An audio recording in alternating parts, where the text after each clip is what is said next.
Welcome to week 4 of Design Thinking for Social Innovation. My name is Katie Kremick. I'm one of the instructors for the course. Today, we are going to do a little bit of review of design thinking and social innovation and how it fits into a larger kind of spectrum of different organizations and their structures. And we're going to talk about ideation, which is going to lead into the design frameworks that you need to complete for your assignments this week. So just to review again, human-centered design leverages the methods and tools of design to help non-designers creatively solve messy human-centered problems. And a social enterprise is any business venture, nonprofit or for-profit, created for a social purpose, mitigating or reducing a social problem or market failure and creating social value while operating with reference to the financial bottom line and with the discipline, innovation, and determination of a for-profit business.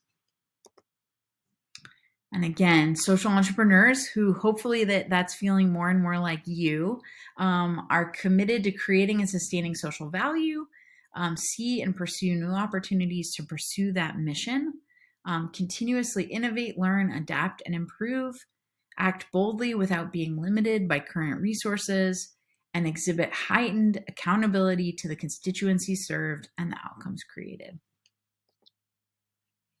So we have this hybrid spectrum of different types of businesses and wanted to kind of talk with you about that spectrum and think about then how your social entrepreneurship effort might fit into that spectrum, right? So we have traditional nonprofits kind of at the one end of the spectrum that are funded entirely by donations and grants and things like that. So they don't have a revenue source. They're not earning income. They're providing a service and they're, marshaling the community's resources to support that effort. And then obviously on the other end of the spectrum, you have a traditional for-profit company, which is only in existence basically to earn revenue, right? It has a product or a service that it wants to exchange for money, profit that is able to kind of enrich the owners of the company and the stakeholders and shareholders in the company as well. But the reality is, right, that there are all kinds of different models for businesses that fall within this spectrum. So again, you have the traditional nonprofit that is totally funded by donors and grants. You have the nonprofit that is generating revenue. So perhaps sells or collects a fee for summer camps that they provide for children, for instance. And then you have a social enterprise, which is really structured in an entrepreneurial way, but is entirely kind of organized around exchanging goods and services for monetary profit, but it has a social mission behind it. So that's kind of on that end of the spectrum. And then on the other end of the spectrum, or kind of on the other side, you have this idea of a socially responsible business.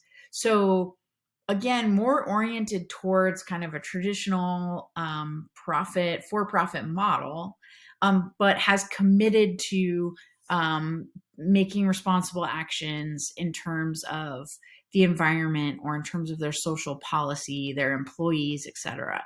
So a lot of times a B Corp might fit into that, where they've made this commitment, this pledge, and they're being recognized for acting in a socially responsible way, but they're still structured as a business. Then you have a corporation with a CSR, which is a more formalized kind of way of communicating that commitment. And then you have a traditional for-profit. So a company that is, again, structured around exchanging goods and services for money, and may not have any commitment to kind of being socially responsible or working towards a social good. And the CSR is that idea of corporate social responsibility. So again, like a clear policy around how they're trying to act in that way, but that's structured in some more traditional frameworks, maybe around giving, donations, etc. Okay, so we have some examples. A traditional nonprofit, a great example is UNICEF. So they collect funds from individuals and other organizations, and then they distribute them through their programs and services. A nonprofit with revenue, a great example is the Girl Scouts. So they are primarily a nonprofit. Most of their activities do not generate revenue, but they have this one stream, very successful stream of business around selling cookies that raises money that supports the rest of the nonprofit. And then this is a company called Green for Grain. And this is a social enterprise. So using a social opportunity to generate revenue, but with completely socially driven mission behind it. And the idea here is gathering up spent grain from breweries and then turning it into new products that can be used again instead of just having a wasted product. New Seasons Market is a great local favorite example of a B Corp, right? So they have committed to these certain environmental and social principles that has kind of put them into this category. And that is also a strategy for attracting more customers, right? Like I can feel confident about their practices because they have made this commitment to being a B Corp. Unilever is a huge multinational corporation, but they have a strong corporate social responsibility element, right? So clear structures for volunteering, clear structures for giving donations. So mostly working as a traditional corporation, but with that corporate social responsibility component at some, some strategy from within their business. And then a traditional for-profit, although to be honest, I'd be very surprised if they didn't have corporate social responsibility as well, is an example of McDonald's. So their idea is to exchange burgers and fries for dollars and are not necessarily making decisions. They're primarily making decisions based on their bottom line. So, and we all know they've been highly criticized in terms of the contributing to the obesity epidemic, contributing to clear cutting in Brazil and other pollution related to kind of factory scale, billions at scale burgers and things like that. So again, structured really around driving that profit forward for their shareholders. And not structured much around a social good. Although, again, I would be surprised that a corporation this large doesn't have some corporate social responsibility component to it. So this quotation of, unless a nonprofit is generating earned revenue from its activities, it is not acting in an entrepreneurial manner. It may be doing good and wonderful things, creating new vibrant programs, but it is innovative, not entrepreneurial. So again, you have all these companies where UNICEF may be doing incredibly valuable, important, critical things, but they're not structured to generate revenue. So they're not acting in an entrepreneurial manner, right? The Girl Scouts certainly has an entrepreneurial component to their programming, but it's not the entirety of their efforts. And then you have a company like Grain for Grain, which is totally structured around earning revenue, but it is in this mission-driven, socially responsible way, and down the spectrum. Okay, so I want to give you some kind of, again, definitions and contextualizing how ideas and companies and different structures show up relative to social entrepreneurship, social innovation. And now I want to turn to your project. And you have conducted at least one interview, either with a stakeholder or an expert in the field. And now we have to take that data that you gathered and continue to make sense of it and start to turn it into generating potential solutions. So this is an example, just before we dive into the ideation component of a brainstorm I ran with a lot of school and education leaders in Texas. And so you can see everyone is gathering around the board. They're generating lots of solutions. I had developed some how might we questions, which I'll explain in a minute, which help principals discover the root causes of problems facing the school. How might we create a pipeline of principals ready to take on turnaround schools? So taking a problem that you've identified or a need you've identified, framing it into that question, and then going through a process of generating lots and lots of solutions. Okay, so before we jump into Ideate, I'm just gonna head over to our workspace and talk for a moment about how might we questions. So here we are at week 4, and you're going to be completing these design frameworks for this week. The first one still falls into the category of define. And basically, you're taking your need statement that you identified in your point of view down here. So this point of view statement, and you're turning it into an opportunity to generate solutions. This link here isn't showing up, but if you click on it, it will also talk about creating how might we questions. So that's a resource if you want to leverage it. So the idea here is that you're going to take that need statement and turn it into kind of a big overarching how might we question. So here's an example. How might we help Maria prepare for her day while walking to school? So you've got a verb that implies change. You have the user present, and you have her need or opportunity there.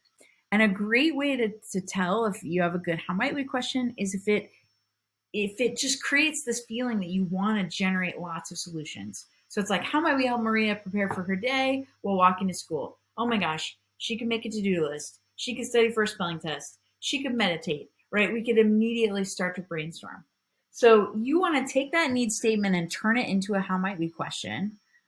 We still have those same questions that we used over here in terms of asking ourselves if something feels too big or overwhelming, or if it feels like there's a solution already embedded. So these are both kind of questions to ask yourself if your how might we question doesn't feel very generative or exciting. And then the other idea here is to take to basically create multiple how might we questions around the same need, but using slightly different perspectives. And this is basically a creative way to continue to generate multiple different angles for solving the problem. So one of them is amp up the good. So how might we take something that's already positive and make it even more positive, right? So how might we help Maria notice the beauty in her neighborhood, right? So her neighborhood's beautiful. That's something we can amp up the positive on. Focus on emotions. So how might we help Maria enter her day in a calm fashion, right? So we pick an emotion and we try and encourage that. Take it to an extreme. So how might we help Maria finish all of her responsibilities before she even starts her school day, right? So that's maybe not realistic. It's a little extreme, but it'll help you to generate some interesting potential solutions. Exploring the opposite is another, again, good creative prompt. So how might we help Maria unprepared for her day, right? Like how might we help Maria get distracted on her way to school? And again, that may not be the desired outcome, but it'll help us to generate potential solutions. Questioning an assumption. So there may be an assumption that Maria has to walk to school, or there may be an assumption that Maria has to prepare for her day while walking to school. So maybe we question an assumption by saying, how might we help Maria prepare for her day the night before, right? How might we help Maria run to school? Something like that. Creating an analogy. So analogies are very powerful and useful for creative energy. So thinking about what's an analogy that's similar to Maria preparing for her day while walking to school. Maybe it's about a pilot preparing for takeoff, right? So how might we help Maria prepare for her day just like a pilot is preparing for takeoff? And that'll, again, give us this creative energy. Focusing on an element. So how might we help Maria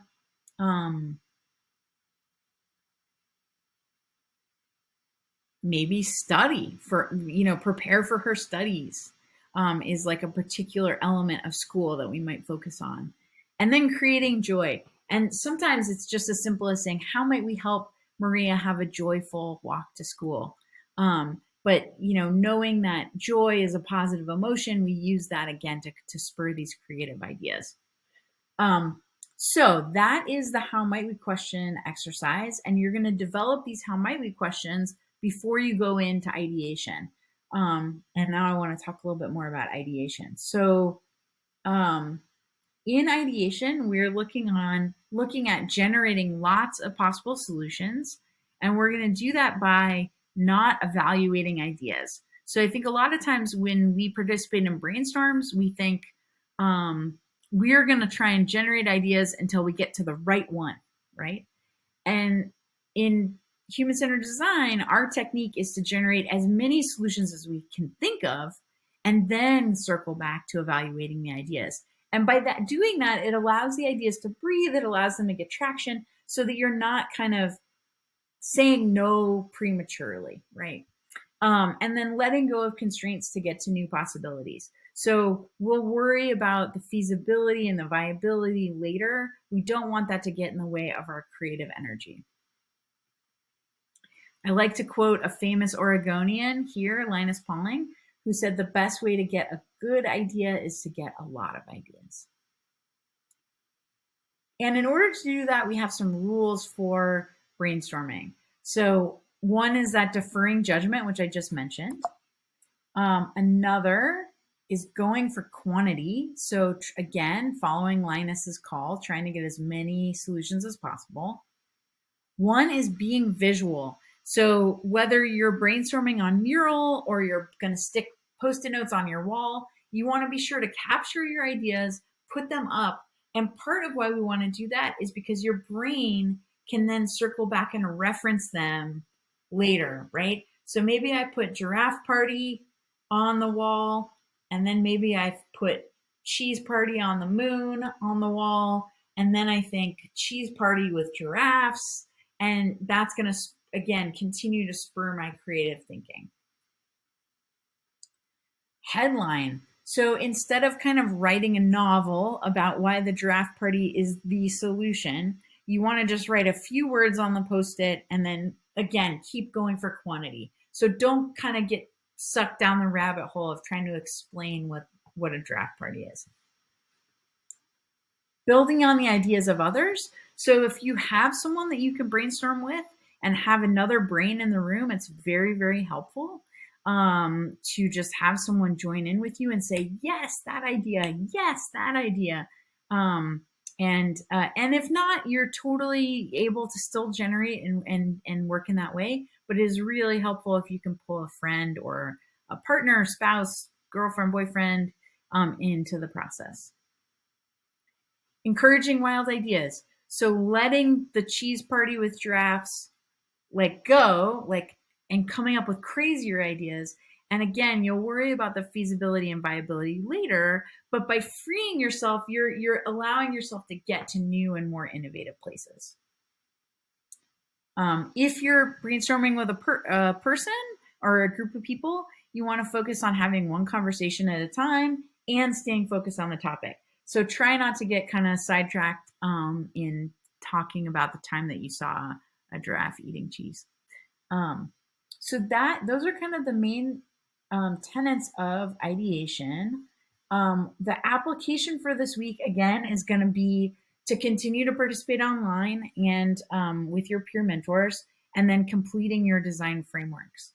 So I'm going to just jump back over to that really quickly. So we've got our how might we questions here under week 4. You've got a solo brainstorm. So this is using techniques to come up with kind of individual solutions that are responding to different how might we questions. There's more resources here on brainstorming that come from the field guide from human-centered design. So using this tool to come up with at least 3 solutions. And then, if you want to generate from there and say, giraffe party, yes, and we're going to have elephants. Yes, and it's going to be at the zoo, right? And you can continue to generate solutions, and then getting to the process of selecting the ideas that kind of fit into these categories before you eventually move on to advance a particular solution. This, I know, it seems to imply, I just need to come up with 3 solutions, but ideally you would come up with 30 solutions for each how might we question. So really push yourself to try and go for that quantity. And then you're going to select your idea. And then lastly, you're going to storyboard your idea. So, and this is kind of the beginning of prototyping. You're going to take the one idea, giraffe party, and you're going to kind of flesh out and describe, like, what is the pre-experience of the giraffe party? What is the welcome experience? And what do these look like? And what assumptions am I making about why this solution is going to meet the need of my stakeholders? And this exercise really sets you up to then go and test your prototypes with stakeholders, get honest feedback, and continue to iterate before you ultimately implement your solution. So there's more resources here, again, from the Field Guide to Human-Centered Design. And this is really where we're going to stop the design process for this course. But ideally, you'll have one solution that you feel confident and excited about as you move into the second half of the course. The other thing I'll say is that your midterm is going to be kind of reflecting and reviewing and refining all of the work that you did in these frameworks, and then turning it in as a kind of suite of tools that I will kind of review and evaluate for rigor, for how well you followed the method, and how far you pushed yourself to kind of get into those innovative solutions. So as always, I am available, especially on Wednesdays at 11 during my office hours. And you can shoot me an email if you have any questions. And otherwise, I look forward to seeing you all next week. Thanks so much.